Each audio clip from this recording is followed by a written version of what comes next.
কিরে বকুল, বিরিয়ানির গন্ধ পাচ্ছিস? হ্যাঁ, গন্ধ তো পাচ্ছি। মা মনে হয় আজকে স্পেশাল কিছু রান্না করছে ভাইয়া। কি স্পেশাল ডে? স্পেশাল ডে মানে আমার মামা মামা মানে তোদের নানা ভাইয়ের আজকে জন্মদিন। ও।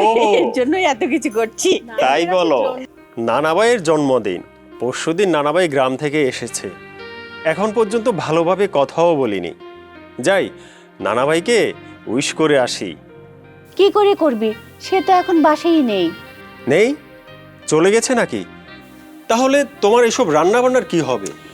নেই মানে এখন বাসায় নেই, সকালে বের হয়ে গেছে। আর যাওয়ার আগে আমাকে বলে গেছে সন্ধ্যার মধ্যেই সে বাড়িতে ফিরবে। নানাবাই কোথায় গেছে?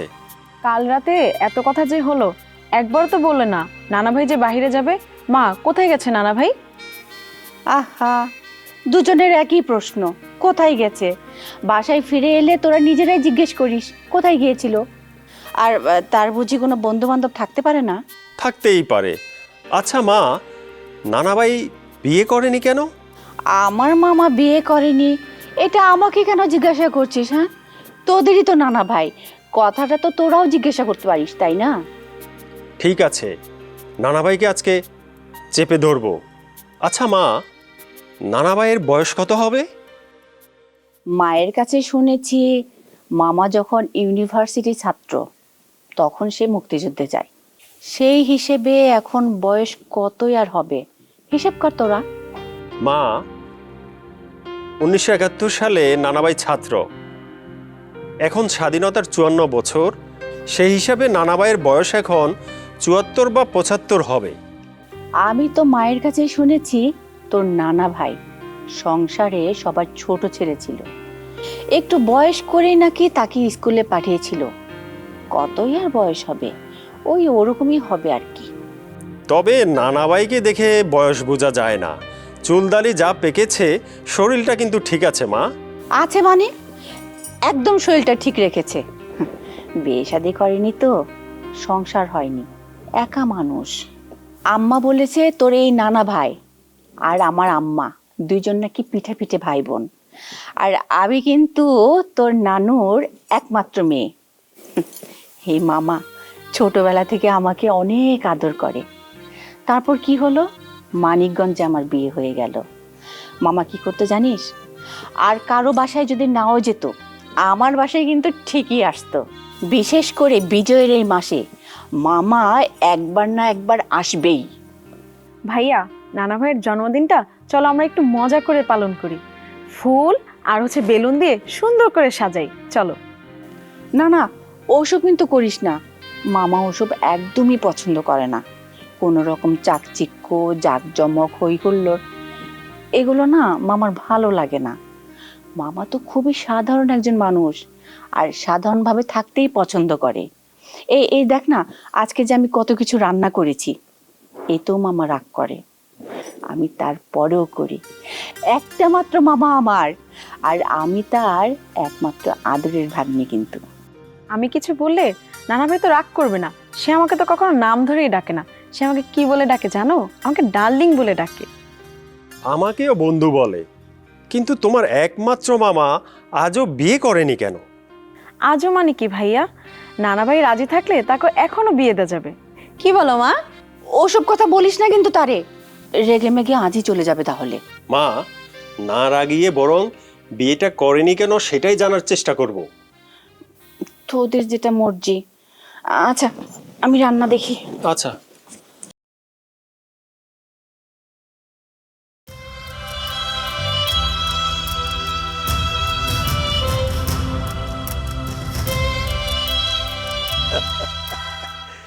ওসব কথা জেনে আর কি লাভ রে নানু ভাই? ওসব কথা জেনে কিছু হবে না মানে? তোমার বিয়ে হলে আমরা একটা নানু পেতাম, তা আমরা কত মজা করতাম, তোমার একটা সুন্দর সংসার হতো। তাছাড়া আজকাল তুমি নাকি একা একা থাকো, এসব কি আর ভালো লাগে বলো? কে বলেছে তোকে আমি একা থাকি? তুই হচ্ছিস আমার ডার্লিং, আর ডার্লিং মানে কি জানিস? বান্ধবী। তুই আছিস, ও আছে, তোরা দুজন আছিস বলেই তো আমি এখনো বেঁচে আছি রে। তোরা আছিস যতদিন, তোদের মাঝেই আমি বেঁচে থাকবো। তোরা আসা যাওয়া করলি তো আমার জীবনটা চলে যাবে এইভাবে। তা তুমি এত সাত সকালে কোথায় গিয়েছিলে নানা ভাই? কি আর বলবো, এই সাত সকালে আমি গিয়েছিলাম জাতীয় স্মৃতিসৌধে। সেখানে গিয়ে দু হাত ভরে আমি ওকে কিছু ফুল দিয়ে এলাম। ওকেটাকে নানা ভাই? ছেলে বন্ধু না বান্ধবী? বলতে পারিস, বন্ধুও বলতে পারিস, আবার বান্ধবীও বলতে পারিস। তোমার বান্ধবী? তাহলে তাকে বিয়ে করো নাই কেন নানা ভাই? তা জেনে আর কি হবে রানো ভাই, বলতে পারো ওটা আমার জীবন একটা দুঃখজনক অধ্যায়। এই দুঃখ বেদনা একান্তই আমার, এটা আমি কারো কাছে শেয়ার করতে চাই না। ওটা নিয়েই আমি বেঁচে থাকতে চাই। নানা ভাই, শেয়ার করো। দুঃখ শেয়ার করলে দুঃখ হালকা হবে। তুমি একজন বীর মুক্তিযোদ্ধা, তোমার কাছে সাহসের কথা শুনবো, বিজয়ের কথা শুনবো। জীবন যুদ্ধে হেরে যাওয়ার কথা শুনতে চাই না নানা ভাই। নানু ভাই, ওই একটা জায়গাতেই আমি হেরে গেছি বলতে পারো। আমি একরকম হার মেনেছি। দিনটা ছিল 24 মার্চ 1971 সাল। সারাটা দিন ঢাকা শহর কেমন একটা থমথমে ভাব ছিল। সন্ধ্যার পরে আমি ইউনিভার্সিটি হল থেকে আমার এক বন্ধুর বাড়িতে গেলাম। ওদের বাড়ি ছিল পুরনো ঢাকার নারিন্দায়। সেখানে খাওয়া দাওয়া করে গল্প করতে করতে অনেক রাত হয়ে গেল। আমার বন্ধুর মা বলল, বাবা, ঢাকা শহরের অবস্থা তেমন একটা ভালো নয়, তুমি আজকে রাত্রে হলে যেও না, আমাদের এখানে থেকে যাও। নানা ভাই, বইতে 25শে মার্চের ঘটনা পড়লে খুবই খারাপ লাগে। পাকিস্তানি হানাদার বাহিনীরা এত নিষ্ঠুর, এত পাষাণ, বাঙালিদেরকে এভাবে মেরেছে। নানা ভাই, সেই দিনের ঘটনার তো তুমিই একজন সাক্ষী। সেদিন আসলে কি ঘটেছিল? রাত 12টার পরে শুরু হলো স্বৈরাচার পাক বাহিনীর নিরস্ত্র মানুষের উপর গুলি বর্ষণ। সেই গুলিতে ঢাকা শহরে হাজার হাজার মানুষ প্রাণ দিল। আমি যখন সকালবেলা ভোর হলো নারিন্দা থেকে হলের দিকে আসতেছিলাম, অনেকে আমাকে বাধা দিল। ভাই, দেশের অবস্থা ভালো না, চলে গেলাম গ্রামের বাড়িতে।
নানু ভাই, নানা, সব বিপদ আপদ থেকে রক্ষা করার একমাত্র মালিক আল্লাহ। তুই তো রাস্তাঘাটে চলাফেরা করিস, রাস্তাঘাটে চলাফেরা করার সময় তোর যাতে কোনো বিপদ আপদ না হয় সেই জন্য আমি তোর একটা তাবিজ দিতেছি। এই যে এই তাবিজটা সব সময় তোর সাথে লাগবে, কোনো আর বিপদ হবে না।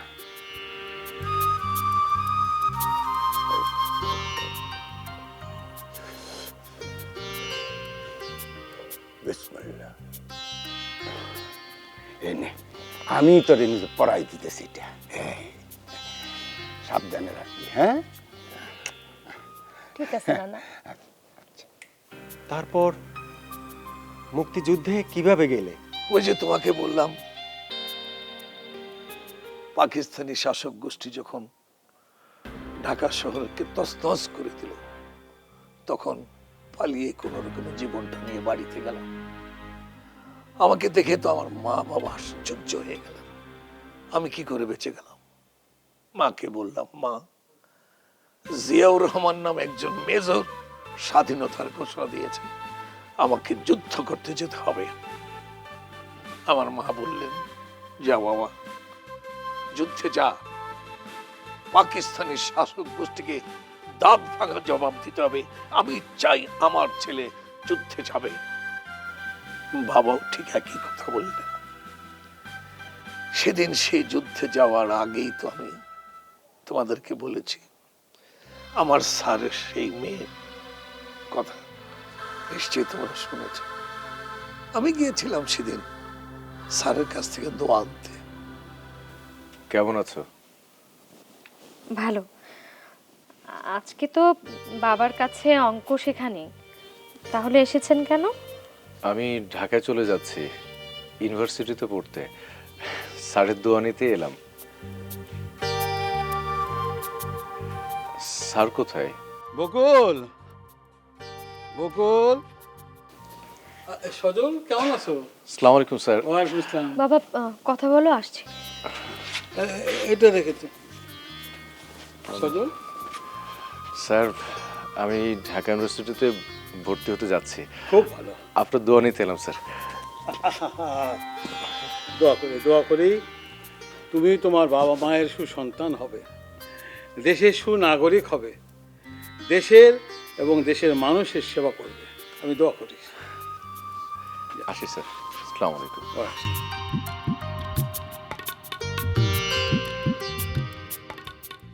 এই যে শুনছেন, উফ, একটু আস্তে হাঁটতে পারেন না?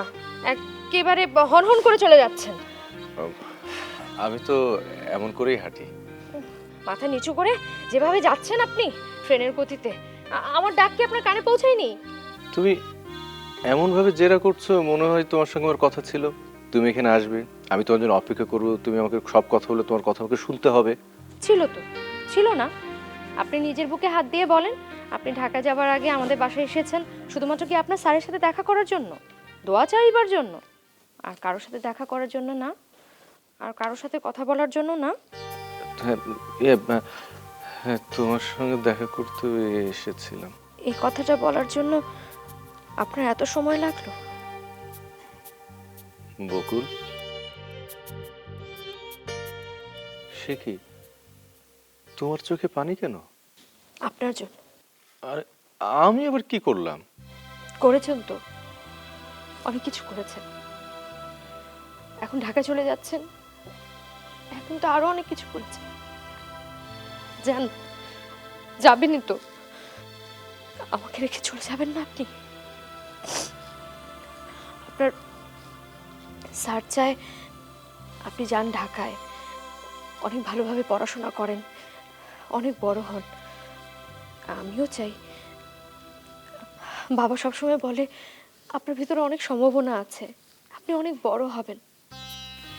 আপনাকে অনেক স্নেহ করে, অনেক ভালোবাসে আপনার স্যার। শুধু কি স্যার, তুমি? আমি তো আপনাকে একদমই পছন্দ করি না। আমার কথা এটাতে লেখা আছে।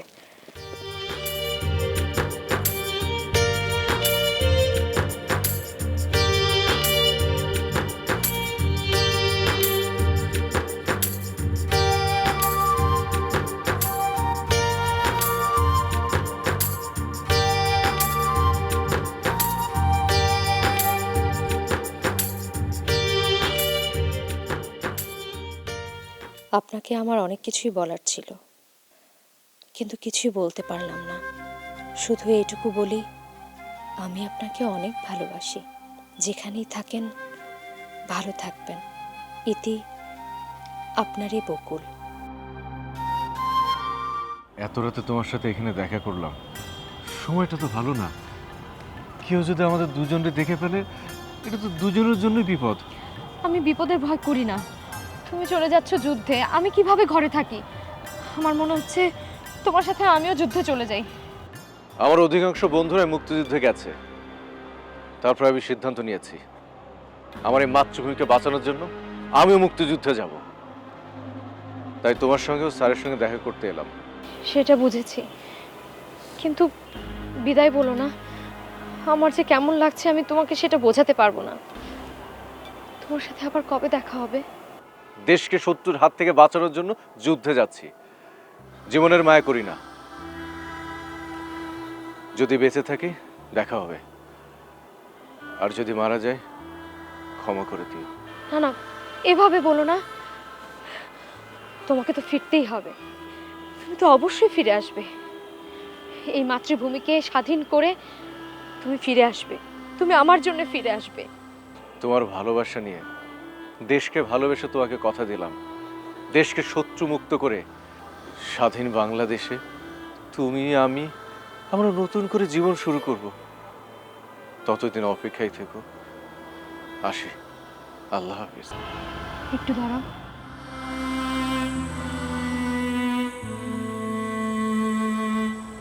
এই তাবিজটা নানা আমাকে দিয়েছিল যেন সকল বিপদ আপদ থেকে রক্ষা পাই। এটা আমি তোমাকে দিলাম।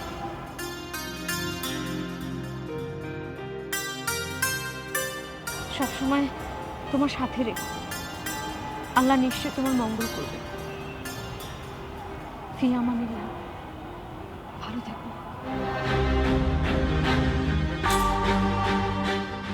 আজকে যে অপারেশনে যাচ্ছি আমরা, আমাদের প্ল্যান অনুযায়ী সব কিছু ঠিকঠাক আছে?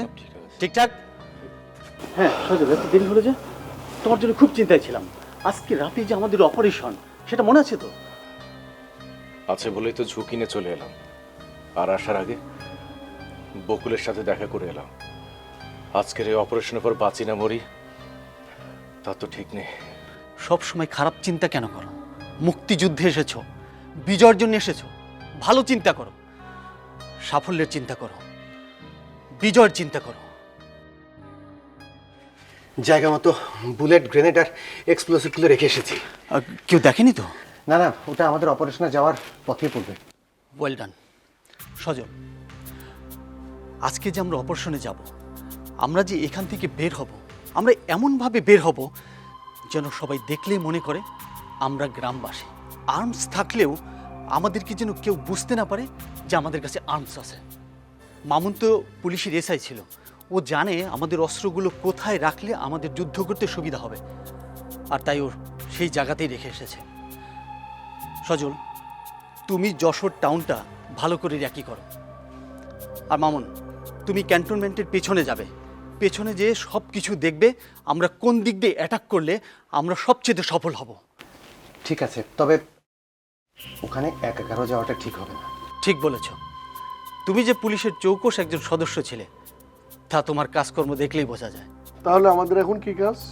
এই যে শোনো, তুমি সজলের সাথে যাবে, ঠিক আছে ভাই। আর তুমি মামুনের সাথে যাবে। ঠিক আছে ভাই।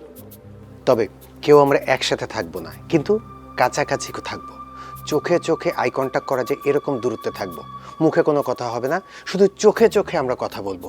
এর মধ্যেই আমাদের কি ব্যাপার তোরাল ভাই, এখন তোমার কি অবস্থা?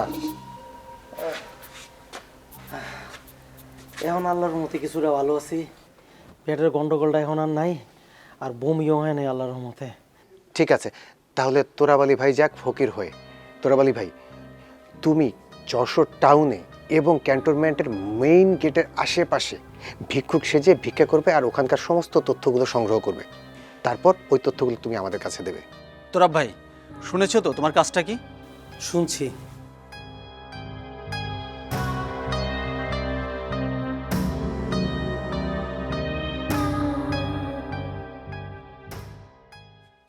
আমার আল্লাহ নবীজির নাম দয়া করো ভাই, আমার আল্লাহ নবীজির নাম, আল্লাহ নবীজির নাম। ভাই, আপনারা তো এখন সত্যি সত্যি ফকির মনে হচ্ছে। চাইলে 2-4টা পয়সা দাও। তোমাকে পয়সা এখন দেবে না, পয়সা দেবে তখন যখন তোমার কাছ থেকে খবর আদান প্রদান করবে, ঠিক তখনই তোমাকে পয়সাটা দেবে। পয়সা একটু বেশি দিলে খবর বেশি পাইবা, আর পয়সা যদি তোমরা কম দাও তাহলে খবরও কম পাইবা। পয়সার সাথে খবরের সম্পর্ক না, সম্পর্ক হচ্ছে খবরের সাথে আমাদের অপারেশনের। আরে এটা তো আমি জানি, একটু মস্করা করলাম আর কি। শোনো, আল্লাহকে স্মরণ করে আর আল্লাহ পাককে ভরসা করে আমাদেরকে সামনের দিকে এখন এগিয়ে যেতে হবে। রণাঙ্গনের যুদ্ধের কৌশল ও প্রতিরোধ আমাদেরকে মেনে চলতে হবে। কৌশলগত পরিকল্পনা যেমন কভার অ্যান্ড মুভ, একজন আরেকজনকে আড়াল করে আরেকজনকে পজিশন দিয়ে তাকে আড়াল করে পাস করতে হবে। তারপর সরলীকরণ, যেমন কৌশলটাকে সহজ রাখা, অগ্রাধিকার নির্ধারণ এবং বিকেন্দ্রীভূত কমান্ডের ক্ষমতা ভাগ করে দেওয়া এবং নেওয়া। এছাড়াও অপ্রত্যাশিত হামলা ও গেরিলা কৌশল, যেমন রাতের আধারে বা প্রত্যন্ত অঞ্চলে অতর্কিত হামলা, এবং শত্রুকে বিভ্রান্ত করাও অত্যন্ত গুরুত্বপূর্ণ কাজ। প্রতিরোধের জন্য আন্তর্জাতিক মানবিক আইনের নিয়ম মেনে চলা এবং বেসামরিক নাগরিকদের জীবন সুরক্ষা নিশ্চিত করা অপরিহার্য। হ্যাঁ, চোখ কান খোলা রেখে দৃঢ় মনোবল নিয়ে নিশ্চিত বিজয় মনে করে শারীরিক ও মানসিক সমস্ত শক্তি এক করে আমরা সামনে এগিয়ে যাব, আর এটাই হোক আমাদের শপথ।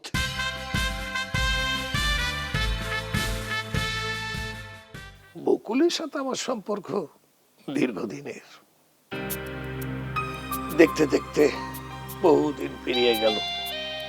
আমি ইউনিভার্সিটিতে আর বকুল কলেজে। বকুল আমার ছাড়ের মেয়ে ছিল। আমি প্রায় ছাড়ের বাসায় যেতাম, এটা ওটা খোঁজখবর নেওয়ার জন্য।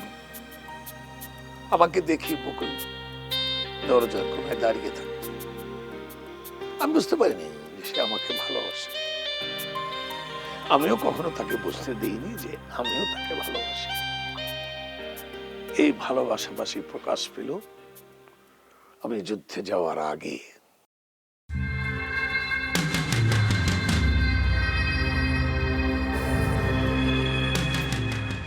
চৌগাছায় কোথায় বকুলের নানার বাড়ি সেটা তো বলেনি। রাতের বেলা অন্ধকারের পথ চলা তো বিপজ্জনক, কাউকে জিজ্ঞেস করলে ভালো হতো।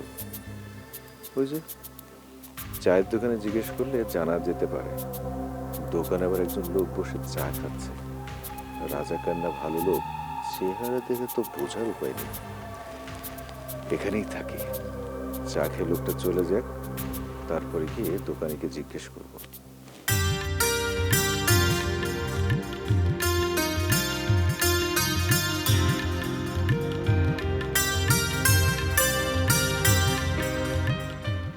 এই যে নাও সালাম ভাই।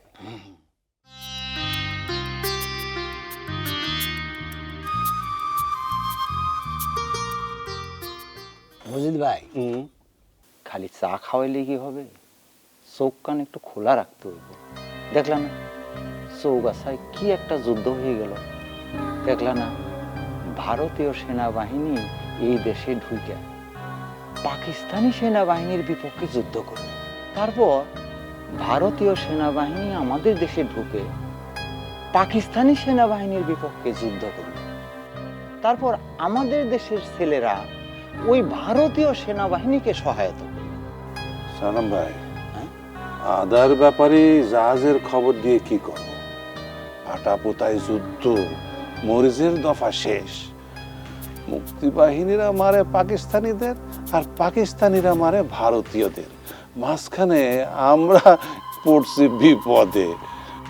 আমার এই ছোট্ট চার দোকান যদি আমি না খুলি আর কিছু বেচা বিক্রি যদি না হয়, তাহলে আমার পেট চলবে কেন?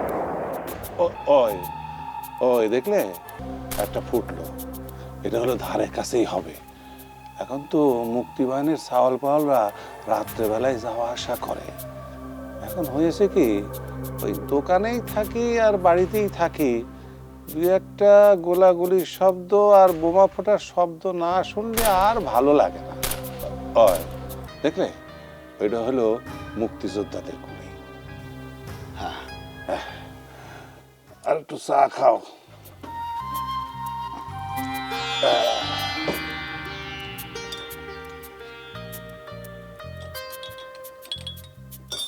না, আর এক কাপ চা খাও। আরে একটু আগেই না খাইলাম। আরে খাও, শীতের রাত্রি চা খেয়ে শরীরটা গরম করো, দাও। তুমি যখন দিতে চাইতেছ দাও খাই। ও মজিদ ভাই, হ্যাঁ, চাটা তো খুব ভালো হয়েছে। এই চা বানানোর সময় যদি এদিক দিয়ে ওদিক দিয়ে কিছু গোলাগুলির শব্দ শুনি আর বোম ফোটার শব্দ কানে আসে, তাহলে আমার চা বানাতে খুব ভালো লাগে। এই বুঝলে, তখন যদি দোকানে খরিদ্দার নাও থাকে, নিজেই বানিয়ে নিজে খায়। মজিদ ভাই, খুব সাবধানে থাকো, দিনকাল ভালো না, চোখ কান খোলা রেখো। আমার চোখ কান হলো এই ছোট চায়ের দোকান আর ওই সংসার। আমার এই চায়ের দোকানে খান সেনারা আইসা চা খায়, হ্যাঁ, ওই সাথে বারেক, মোজাম্মেল আর ইউনুস ওরা থাকে। কি সব এই উর্দু বাংলা মিশয়ে কয় যে আমার দোকানের চাই নাকি খুব ভালো, খায়, আবার পয়সাও দেয় দুই একজন, আবার কেউ কেউ পয়সা দেয় না। না দিলে আর কি করব, চাতে গেলে যদি আবার পুটুস করে মাইরিয়ে দেয়। ছাগল লাফায় খুঁটার জোরে, একটা কথা আছে না, আমাদের মধ্যেও কিছু কিছু মানুষ আছে সেই রাম। সামনের রাস্তা দুদিকেই গেছে, কোন রাস্তা দিয়ে গেলে হাজী মতিউর রহমানের বাড়ি যাওয়া যাবে বুঝতে পারছি না।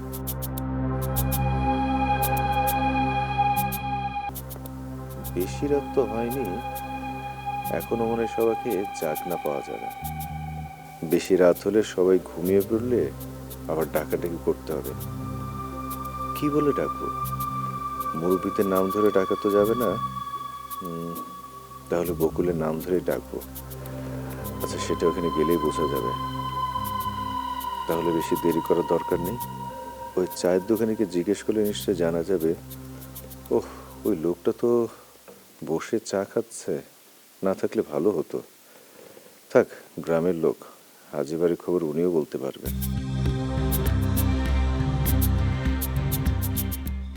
মজিদ ভাই, হুম, এই যে নাও, আজকে 2 কাপ, এর আগেও চা খাইছি, আরো তো খামো, এই টাকাটা তুমি রাখো। না না, আজকে তো 2 কাপ না, 1 কাপে দাম দেবা, আর 1 কাপ তো আমিই তোমারে খাওয়াইছি, ওটা দেয়া লাগবে না। এত বড় নোট দিলে আমার কাছে তো ভাঙতি নেই। আরে আরো কত চা খামো নে, তুমি এটা রেখে দাও, এটা শুধু হয়ে যাবো। আচ্ছা ঠিক আছে, তাহলে থাকলো। আসসালামু আলাইকুম। ওয়ালাইকুম আসসালাম। কি ব্যাপার, কিরা আপনি? সেই কখন থেকে দেখছি ওখানে দাঁড়িয়ে রয়েছেন, কিছু বলবেন? কোত্থেকে আসছেন, যাবেন কনে? জি, আমি হাজী বাড়ি যাব, মানে হাজী মতিউর সাহেবের বাড়ি যাব। আসলে কোন পথ দিয়ে যাব ঠিক বুঝে উঠতে পারছি না। তার মানে আপনি এই বাড়িতে কখনোই আসেন নাই, এই গ্রামেও আসেন নাই। হাজী সাহেব অনেক আগেই মারা গেছে। হাজী সাহেবের ছেলে শফিউর রহমান মেম্বারের কথা বললেই ওনার বাড়িটা আপনাকে দেখাই দেবে। তা আপনি কোত্থেকে আসছেন, আপনার পরিচয় কি? জি, আমি ছাত্র, ওই হাজী সাহেবের জামাই সাকাউত স্যার, তার ছাত্র অঙ্কেশ স্যার। হ্যাঁ, চিনতে পারিছি, অনেক ভালো মানুষ। সকাল বিকালে উনি আমার কাছে চা খাতে আসে, খুব ভালো লোক, খুব ভালো লোক। লোকটা অনেক দেশ বিদেশের জ্ঞান রাখে, যখন চা খায় তখন কিন্তু আমার সাথে অনেক রকম গল্প করে। হ্যাঁ হ্যাঁ, আমিও চিনতে পারছি। হাজী সাহেবের একটা মেয়ে আছে, খুবই সুন্দর। সেদিন না পুকুরের ঘাটে কাপড় কাচতে দেখলাম, দেখতে না কাতল মাছের মতো চকচকি করে। অঙ্কের হিসাব তো মিলে যাচ্ছে, ঘরে মেয়ে আছে, ছাত্রও আসে। বকুলের কথা বলছে, যেমন ভাবে কথা বলছে মনে হচ্ছে একটা রাজাকার। রাজাকার না হলেও ওদের সাথে নিশ্চয়ই সম্পর্ক আছে। ইচ্ছা হচ্ছে বোমা মেরে ওর মুখটা উড়িয়ে দিই। একা যদি পেতাম, এতক্ষণের মাথায় একটা গুলি ঢুকিয়ে দিতাম। বাবাজি, গায়ের চাদরটা ঝুলে মাটিতে লেগে গিয়েছে, একটু টান দিয়ে তুলে নাও, ময়লা লাগতেছে। বাবাজি, শীতের রাত, 1 কাপ চা খাবা, দেবো? ইস, ঠান্ডা ঠান্ডা লাগছে, 1 কাপ গরম চা খেলে ভালো হতো, কিন্তু না, চাদরের ভেতরে থেকে হাত বের করে চা খেতে গেলে কাঁধে ঝোলানো অস্ত্রটা দেখা যাবে। যেভাবে আছে এটাই ভালো। বসতে গেলেও বোঝা যাবে যে আমি একজন মুক্তিযোদ্ধা। তার থেকে এখান থেকে কেটে পড়াই ভালো। না চাচা, আমি চা খাবো না। ওই স্যারের বাসায় যেই রাতের খাবার খাবো।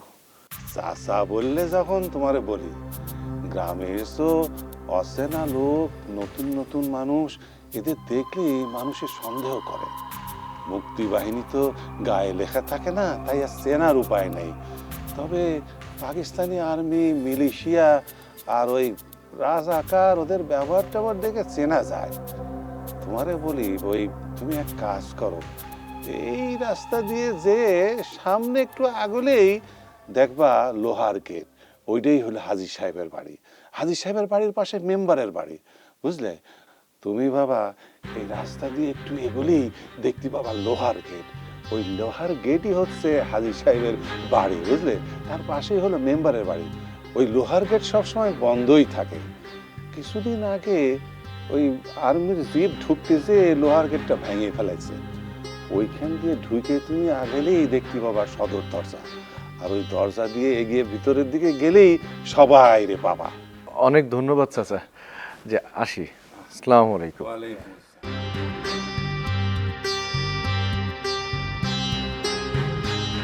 মজিদ ভাই, হ্যাঁ, দিলা তো চাউলটারে বাগাইয়া।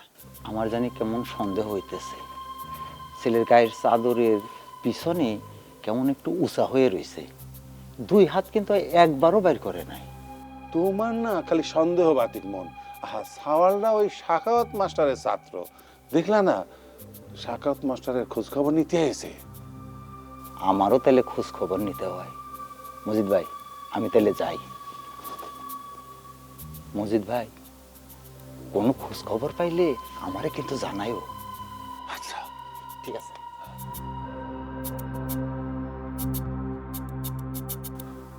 ছাত্ররাই তো মুক্তিযুদ্ধে গেছে, এই সাওয়ালটাই মুক্তিযোদ্ধা হবি। কাপড় চোপড় কেমন ময়লা, উস্কো শুষ্কো মাথার চুল। যদি তাই হয় তাহলে তো সালাম মিয়া একটা ক্যাসাল লাগাবে না, সাওয়ালটারে ধৈর্য নিয়ে গিয়ে মুক্তিযুদ্ধ বলে মাইরে ফেলেবে না। হাজী সাহেবের বাড়ি মুক্তিযুদ্ধ আছে কিংবা মুক্তিযোদ্ধাদের সাথে যোগাযোগ আছে, আর্মির কানে গেলে বড় ক্ষতি হয়ে যাবে না। ঘর বাড়ি জ্বালাইয়ে দিতে পারে, মায়েডারে উঠাই নিতে পারে। মাস্টার সাহেবের কাছে মুক্তি আসেছে বলে মাস্টারের ক্যাম্পে ধরে নিয়ে যেতে পারে, টর্চার করতে পারে। কি করব? আজ সকাল সকাল দোকান বন্ধ করলেও তো আমারও সন্দেহ করবে। রাত 12টা 1টার দিকে বারেক, মোজাম্মেল, জয়নাল আসে, চা খায় আর অপারেশনের বিভিন্ন আলাপ করে। ওদের আলাপ শুনে যা জানতে পারি, সকালের আগেই মুক্তিতে জানাই। মুক্তিদের কেউ না কেউ ফজরের সময় আসবেই। না না, অত সময় নেওয়া যাবে না, ততক্ষণে সর্বনাশ হয়ে যেতে পারে। যাই, আমি এখনই সে মাস্টার সাহেবের সব জানাই। যাই।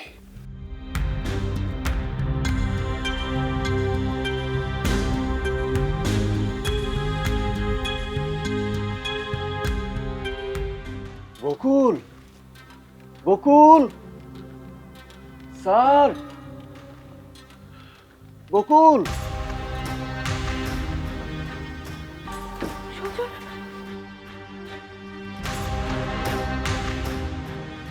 সজল, আমাদের এখানে তোমার এখন এইভাবে আসা ঠিক হয়নি সজল। তুমি মুক্তিযুদ্ধে গেছো আমি শুনেছি, বগুড়া আমাকে সব বলেছে। মাত্র কিছুদিন আগে এখানে তুমুল গোলাগুলি, সামনাসামনি যুদ্ধ হয়ে গেল। সেই জন্যই তো খোঁজ খবর নিতে এলাম। আপনারা কি অবস্থায় আছেন? কোনো বিপদ হলো না তো? না, অসুবিধা এখনো তেমন কিছু হয়নি। শত্রুর চোখ শকুনের মতো চারিদিকে চেয়ে আছে। তুমি যে আমাদের এখানে এসেছো, কেউ যদি দেখে ফেলে, কেউ যদি বুঝতে পারে তুমি মুক্তিযোদ্ধা আর আমাদের বাড়িতে এসেছো, তাহলে বিপদ আসন্ন মনে হচ্ছে। কেউ আমাকে দেখেনি, বুঝতেও পারেনি। আপনাদের এখানে আসার আগে ওই রাস্তার মোড়ে চাচা মিয়ার চার দোকান আছে, সেখানে জিজ্ঞেস করে এসেছি। অবশ্য চার দোকানে একজন লোক বসা ছিল, 2-1টা কথা ওনার সঙ্গে হয়েছে। আমার পরিচয় জানতে চাইলো, আমি বলেছি আমি আপনার ছাত্র। ছাত্র? ছাত্র ছিলে, এখন নেই। তাহলে এখন প্রশ্ন আসতে পারে, কেন এসেছো আমাদের বাসায়? বাবা, ছাত্র তো সবসময় ছাত্র, আর তুমি টিচার, সবসময়ের জন্যে সম্মানের, শ্রদ্ধার। ও কত কষ্ট করে পথ ঘাট পেরিয়ে শীতের রাতে আমাদের খোঁজ নেবার জন্য এসেছে। ঠিকঠাক মতো হয়তো বা খাওয়া দাওয়া করেনি, পোশাক ধোয়া তো দূরে থাক, হয়তো বা পাল্টাতেও পারেনি। মৃত্যুর ঝুঁকি নিয়ে ও আমাদের কাছে এসেছে আমাদেরকে দেখতে। আচ্ছা ঠিক আছে বকুল, ওকে খেতে দে, খাওয়া হয়ে গেলে ওকে আমার ঘরে পাঠিয়ে দিস। আমি ভোরের আগেই চলে যাব। হ্যাঁ, যেটুকু সময় পাও তুমি আমার বিছানায় বিশ্রাম নেবে, আমি ঘরে আছি। খাওয়ার পরে আমার ঘরে ওকে পাঠিয়ে দিস।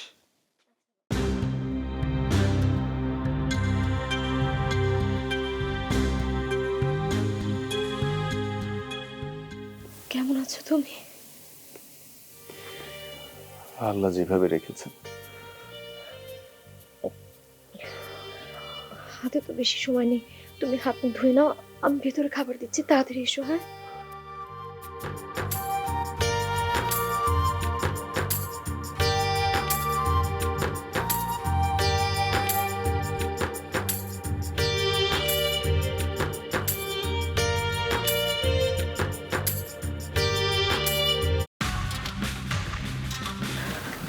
কে দেয়ালের উপর থেকে কে যেন টর্চ লাইট মারলো মনে হলো?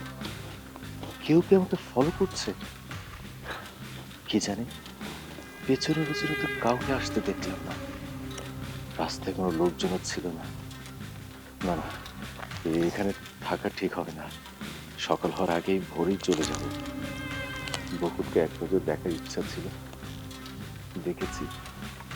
এখান থেকে সোজা বাগাসটা ক্যাম্প, ওখান থেকে মাঠের ভেতর দিয়ে সোজা কালীগঞ্জ, আর কালীগঞ্জ থেকে ইচ্ছামতি পার হয়ে পড়ে।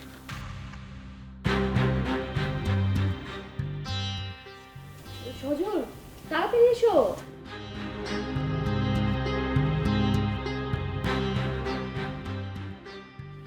আস্তে কথা বলো, বদ মানুষের চোখ থাকতে হয়।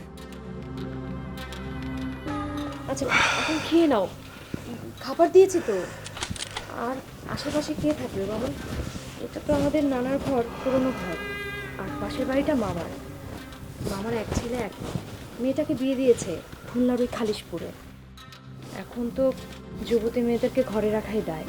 রাজাকার আর পাকিস্তানি আর্মিরা মিলে সবার বাড়িতে যেয়ে যেয়ে অত্যাচার করে, মারধর করে, আর রাতের বেলা মেয়েদেরকে তুলে নিয়ে যায়।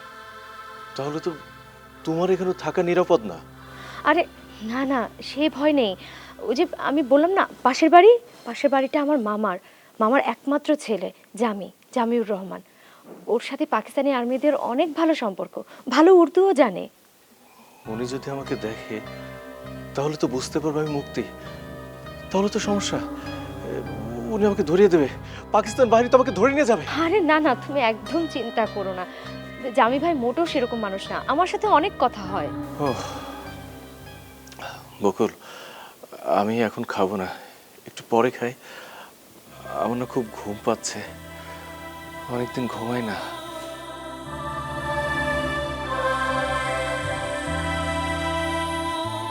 বকুল, ও খাওয়া দিয়েছিস? ও খাওয়া হয়েছে?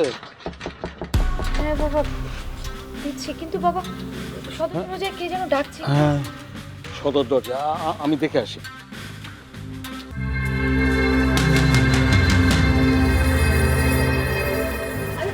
দরজা লাগিও না, বাবা তো এখনই আসবে। আমি দরজা বন্ধ করে নিই, একটু ভিড়িয়ে দিলাম।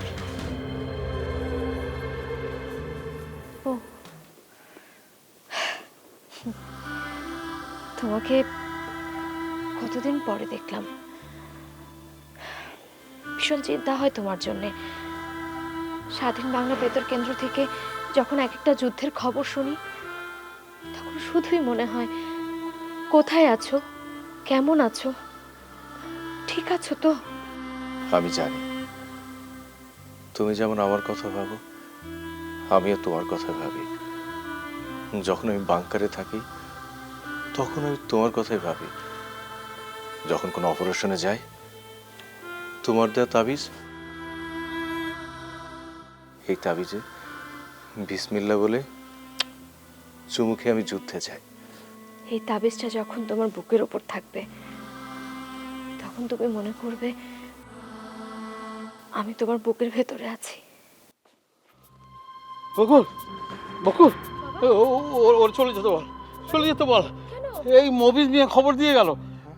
বারেক, জয়নাল ওরা নাকি চায়ের দোকানে চা খেতে এসে বলাবলি করছিল আজকে সকালে আমাদের বাড়ি অ্যাটাক করবে।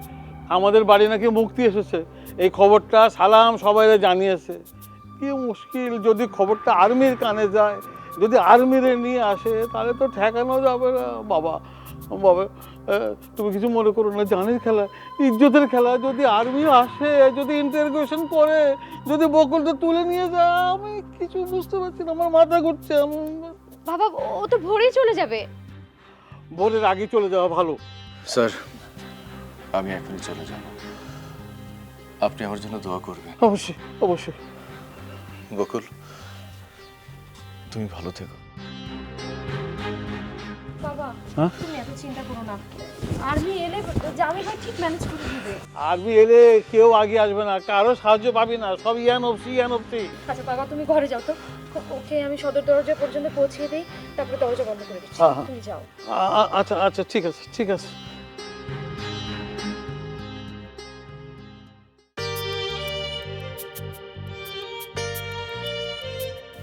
বকুল জানি না আবার কবে দেখা হবে, যদি মরে যায় ক্ষমা করে দিও। তোমাকে বিরক্ত করার জন্য তোমার গলার তাবিজ আমাকে দিয়েছ।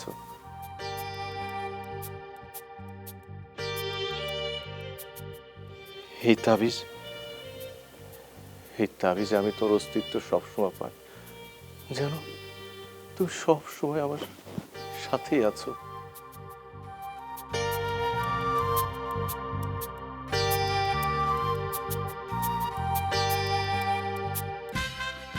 আমাদের দেশের প্রথম মানচিত্র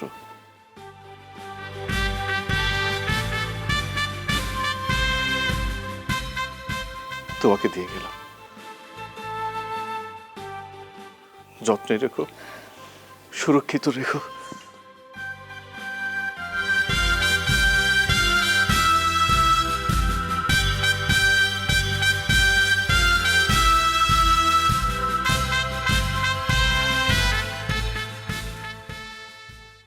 একটি ফুলকে বাঁচাবো বলে যুদ্ধ করি, মোরা একটি ফুলকে বাঁচাবো বলে যুদ্ধ করি, মোরা একটি মুখের হাসির জন্য অস্ত্র ধরি, মোরা একটি মুখের হাসির জন্য অস্ত্র ধরি, মোরা একটি ফুলকে বাঁচাবো বলে যুদ্ধ করি, মোরা একটি ফুলকে বাঁচাবো বলে যুদ্ধ করি।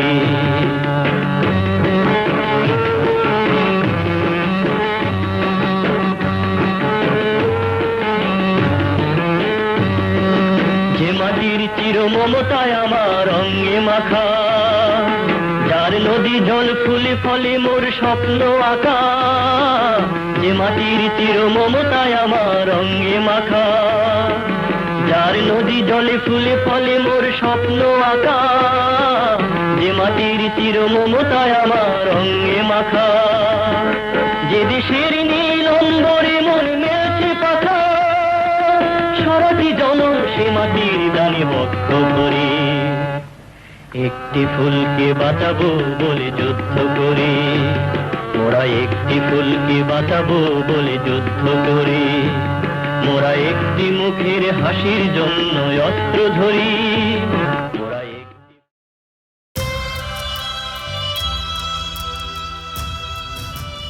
কি হয়েছে সজল? বাড়ি কোনো খবর পাইছো? কোনো দুঃসংবাদ? এখন সব সংবাদই দুঃসংবাদ। আমার বুকে অর্ধেকটা রেখে আমি চলে এসেছি মুক্তিযুদ্ধে। এটা তুমি কি কও? ট্রেনিং এর সময় আমাকে ইন্সট্রাক্টর স্যার কি কইছিল?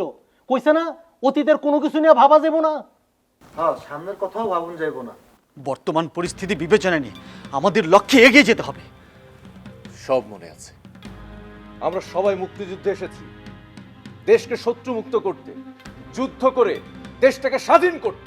হ্যাঁ এটাই ঠিক কইছো নাকি? হ্যাঁ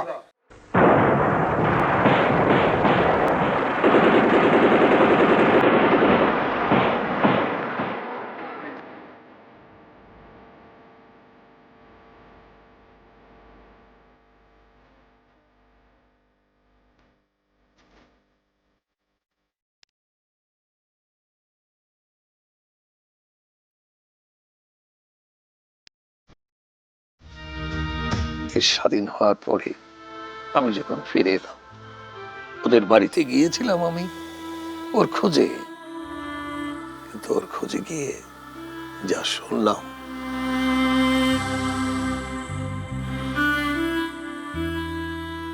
আসসালামু আলাইকুম। ওয়ালাইকুম আসসালাম। আরে মুক্তিযোদ্ধা, তুমি আমার দেশের সূর্য সন্তান, যুদ্ধ করে দেশ স্বাধীন করেছো। আমি আমি তোমার বুকে নিলাম। বাবা বসো বসো, সেদিন তোমার চা খাওয়াতে পারিনি, আজকে চা খাওয়াবো। আমার 2 মিনিট লাগবে তোমার চা খাওয়াতে। তুমি বসো বাবা, বসো। চাচা, আমার বেশি চা খাওয়ার অভ্যাস নেই। আমি এখন হাজি বাড়িতে যাব। হাজি বাড়ি? হাজি বাড়ি তো নেই, হাজি বাড়ি তো শেষ। শেষ মানে? সেদিন তুমি চলে যাওয়ার পর বারেক, জয়নাল ওরা সালামের কাছ থেকে খবর পেয়ে আর্মিদের নিয়ে হাজি বাড়িতে ঢুকে পড়ে। তারপর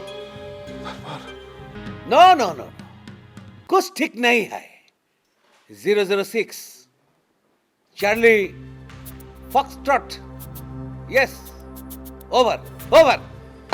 সালাম স্যার, এ খবর হায় স্যার। खबर? किसको खबर दिया है? कौन मर गया? স্যার গিয়া না স্যার, আয়া আয়া। আর স্যার কবর না, খবর খবর। ओ खबर खबर, क्या खबर? कौन है? স্যার মুক্তি হায়। मुक्ति? कैसे मुक्ति? किधर से मुक्ति? कौन से मुक्ति? सोल्जर सोल्जर, गोली करो, मुक्ति के गोली करो, फायर फायर। স্যার এখানে না, মুক্তি আয়া হাজি সাহেবের বাড়ি। হাজি সাহেবের জামাই মাস্টার, তার ছাত্র মুক্তি। স্যার একজনকে দেখছি, আরও থাকতে পারে। সবাই মিলে আমাকে অ্যাটাক করতে পারে। नो नो नो नो, वो चांस हम लोग का नहीं देगा। दुश्मन को फर्स्ट चांस में खत्म करना है। तुम लोग हमारा साथ जाएगा, मुक्ति को खत्म करेगा আর আমরা ঘরবাড়ি লুট করেগা। मुक्ति जे घर में मिलेगा वो घर जला देगा। স্যার তাইলে চলেন এক্ষুনি। नो नो नो, रात में ऑपरेशन ठीक नहीं, सेव नहीं, कल सवेरे सवेरे जाएगा। স্যার তাইলে সবাইরে বলবো? नो तुम्बा बुरबक, सबाइरे ना सवेरे सवेरे, we will attack before morning। বুঝছি স্যার, বুঝছি স্যার। স্যার বিফোর মর্নিং হাজিবাড়ি অ্যাটাক। Thank you sir. আইয়ে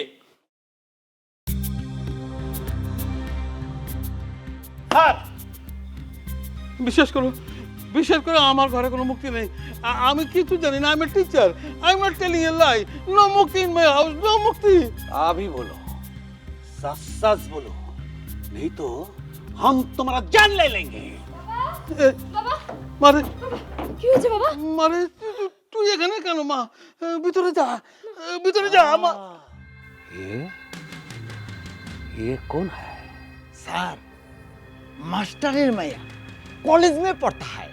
মারে ঘরে যা, যা যা না, যা ভিতরে। বাবা, তোমারে ছেড়ে যাবো না। না না,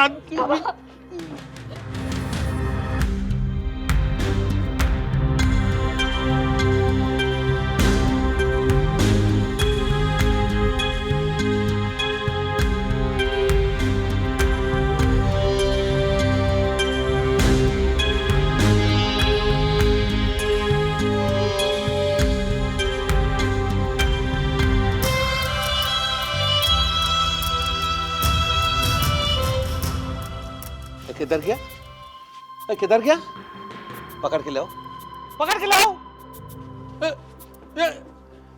नो नो नो,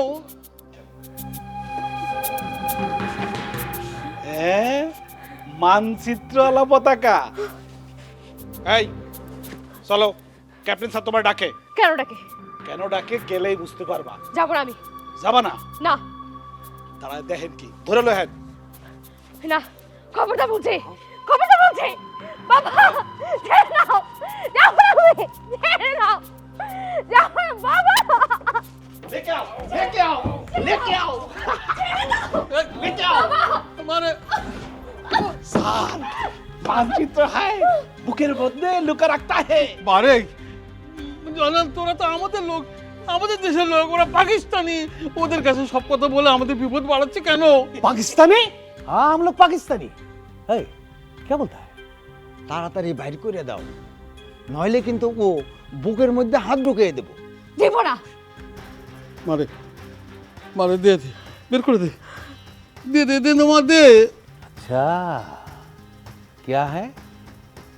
निकालो निकालो, नहीं तो हम तुम्हारा सीना में हाथ डालेंगे। মা দে।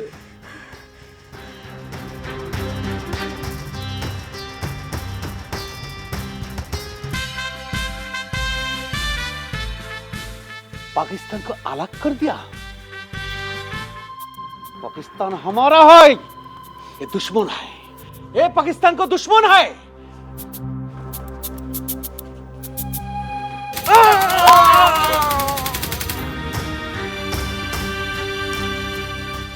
তারপর বারেক দলবল নিয়ে হাজিবাড়ি লুট করে, আগুন ধরিয়ে দেয়, হাজিবাড়ি পুড়ে শেষ হয়ে যায়। বাবা, তুমি গেলে এখনো সেরকমই দেখতে পাওয়া, যে দেখে এসো একবার বাবা।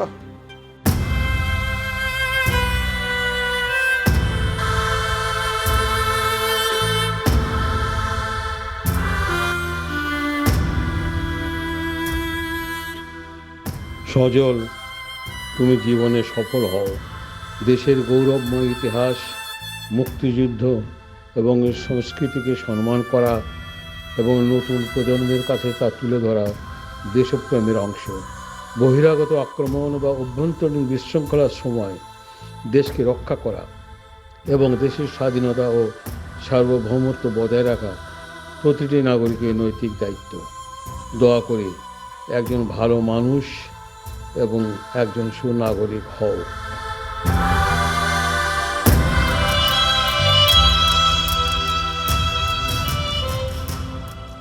আমি আমার কথা রেখেছি। তোমার দেয়া দেশের মানচিত্র আমি বুকে ধরে রেখেছিলাম। আমি যে তোমারই ছিলাম, তোমারই আছি, তোমারই থাকবো।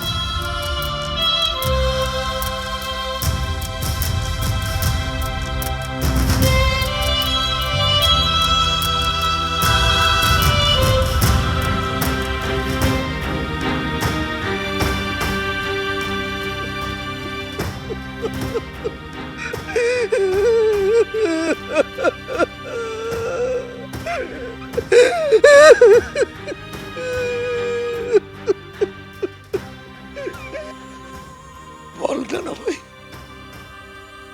এরপরে কেমন করে আমি আরেকটা মেয়েকে বিয়ে করব?